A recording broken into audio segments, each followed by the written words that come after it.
Day at Lindbergh Field in San Diego. One by one, many mothers carrying their babies were flanked by Border Patrol officers as they boarded buses for the 1-hour drive to Murrieta. Here they were greeted by angry protesters, furious, they say, by what they call Refuge Small City. They blocked streets, waved flags, and squared off with immigration advocates as tempers flared. Police stood between buses and protesters as the vehicles turned around, headed back on a freeway towards San Diego. For most of America, it is an isolated issue and one that will likely never directly impact them. Now, that in truth is somewhat myopic and perhaps a little dangerous. For the pot that is simmering at border towns in the American West and Southwest is turned up and about to blow, with the current administration at times seemingly willing to let it happen and then pick up the pieces. Let's dig to the reality. Let's welcome to MidPoint immigration policy analyst with San Diegans for Secure Borders Coalition, a nonpartisan gathering of grassroots civic and activist groups in the San Diego area. Rob Luton joins us on MidPoint. Rob, thanks so much for being here. Thank you. Rob, on the ground, we under federal agents were planning to go to Murrieta, Murrieta, California today with riot gear to ensure another busload made it to the housing facility. Can you bring us up to speed on what your group knows, what you know, and what may actually be happening on the ground? You know, it's such a fluid situation. It changes by the moment. The Border Patrol has not been very generous with information. For example, on July 4th, they had told us that the buses would come to Murrieta, and late in the day, they arrived in San Diego, and the buses were sent out to Chula Vista, which is in San Diego County. And so that potentially could happen again, or they could go to Murrieta. I mean, there's really no way to know what the strategy is for the buses once they arrive at the San Diego airport. As far as you know, then, you do not know of any riot gear, riot-armed police who are on the ground at this time? No. On July 4th, some county sheriff's officers had what would look like riot gear, but that was only because there were some Occupy movement people that started a little miniature melee, and they were apprehended. And that was it. For the most part, throughout the day, people on both sides of the issue were getting along fairly well.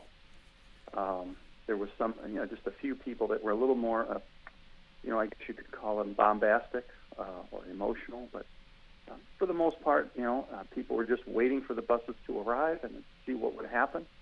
Of course, on Tuesday of last week, the buses decided to turn around and head to San Ysidro, which is a border checkpoint, where the occupants on the bus were given food and processed at that location. Rob, let me see Occupy people. Now, we've been seeing some video of some very irate citizens in Murrieta, California. We have been seeing perhaps a little mild violence, if you will, pushing and shoving, nothing that has gotten tremendously out of hand. Are you indicating to us that perhaps the people who are there demonstrating are not really all Murrieta, California residents, but rather other people who are coming in from other places? And I'm going to use this phrase tacitly, if you will, trying to hijack this demonstration? Not necessarily. I think people know that there's going to be, especially on July 4th, there was such a play-up compared to Tuesday, which was more spontaneous and I think was probably more just local people. And then after that initial event on Tuesday of last week, there was a pretty good play-up going into Friday, which is, of course, it was a holiday and people are not working. And so there was media from all over the region and national media. And so I do think there were probably a dozen or so different groups that were there to try to make a point about something. And so you had a few of those people up on the side of the road near the Border Patrol station. So to answer your question, no, they weren't necessarily hijacking the reason people were there, but they were trying to make a statement. How concerned are you that there apparently may be some militia members or self-proclaimed militia members who are there? And again, we go down to reports we have heard over the weekend that there were militias from other areas of the country, some based out of Texas, who were looking to make the trip and perhaps be part of this. Doesn't that make you pause a little bit and perhaps talk to the people that you speak with and say everybody's got to be very careful here, because that would seem to me and to a lot of people to be a potential flashpoint where something very violent could happen in a flash. Yeah, that's a great point to make. And rallies, we do not organize them. We do not attend them on a regular basis. What we did, and the reason we decided to attend on July 4th, was really to show support for the residents, of Murrieta, who by and large are the ones that are there. 90% of them are from southern Riverside County, Murrieta, Temecula, because these individuals will be eventually released into that region that are coming through Texas and shipped over to Murrieta. And so I did not see anyone that fit that description that you mentioned from Texas. They would not be welcome. That's not something we want to take part in. In fact, we've done our best to keep people out of the coalition that represent any kind of fringe belief system. Our strategy is more to develop a coherent, strategic policy recommendations and give them to elected officials and their staff. Because the reason all of this is happening in Murrieta, it's a failure of policy. It's not because of children. The children, overwhelmingly, are innocent in this whole. They're being used almost as pawns in a chess game. And it's really the policy of changing the law in 2012, where children who are not from Canada or Mexico will not be deported as long as they turn themselves in and say that they have a family member here. They will not be deported. And so that law has to be changed in Washington. And if it does, it will equip the Border Patrol to turn these people around and send them back to their country of origin. However, Rob, let's look at this with what you call strategic policy recommendations. Is it not fair to say that you can come up with all the wonderful recommendations you can at this point? Any group can. You can ask elected officials to take it to Washington. You can ask them to do something. But we are dealing with an issue that is now and today. Any policy recommendations will take weeks, months, and perhaps even years to plow its way through Washington, D.C. So in essence, there is no real immediate answer for this. It is going to be, if you look at it in that single day, there's nothing to stop this. Well, you're partially right. They could change that law. You know, that's something that could be done. You're probably right, though. It probably will not be done. But the other reason that the people were coming, and this is why so many people come illegally from all over the world, and that is that word spreads into these countries that you can get into the United States and stay and get benefits. And the likelihood of deportation once you're in the interior part of the nation is very slim. And so the integrity of our immigration laws have been reduced to almost nothing. The integrity of the border is very poor. It's a very porous border once you go east of San Diego County, where very little fencing exists.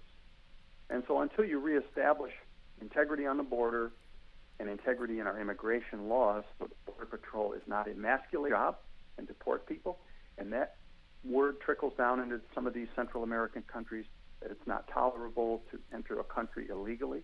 Until that happens, we're probably going to see this ebb and flow. Of people coming in through Texas.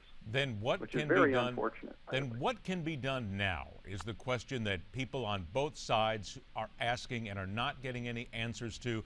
I know that, again, you're not an elected official. You can't conduct policy here. But what is the answer right now, today? Right now. Great. That's a great question, and we have an answer for you. The governors of these border states and Republican members of Congress can put an enormous amount of pressure on the administration to change some of these policies, and they can change some of these laws immediately. It's not unprecedented to do that. If you take President Obama at his word, he has said that he wants this law changed so that the Border Patrol would have the ability, if you take him at his word, to be able to begin to deport these people as they. It's a lot of rhetoric, and there's a lot of people kind of measuring this whole thing to see how it's going to play out politically, in terms of not only the election coming up this year, but in 2016. And so there's a lot of moving parts. But in the end, it's an American tragedy that people can violate our laws with impunity and then get benefits once they arrive, like education and health care and WIC and Head Start and HUD vouchers. Then let me ask you this. I have about 30 seconds left. You mentioned governors. In 30 seconds or less, why is Governor Jerry Brown not taking action, in your opinion? Because he's a liberal Democrat. He doesn't see it as a major problem. He sees it as a humanitarian issue where we should actually help these people. And it's like anything in life. What you reap, you sow. If you reward illegality and you reward the people that have broken the law, you'll get more of them. We have to incentivize doing it the right way, legally. Have the voters told him what they want? Is he listening at all, in your opinion?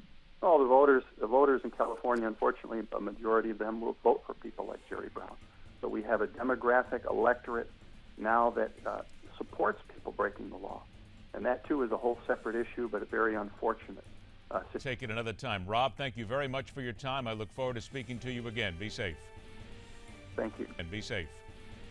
Thank you. Take care. All right, now the question is, what is going on the ground? Someone who has been there and knows firsthand. That's next on MidPoint, where every day we question everything.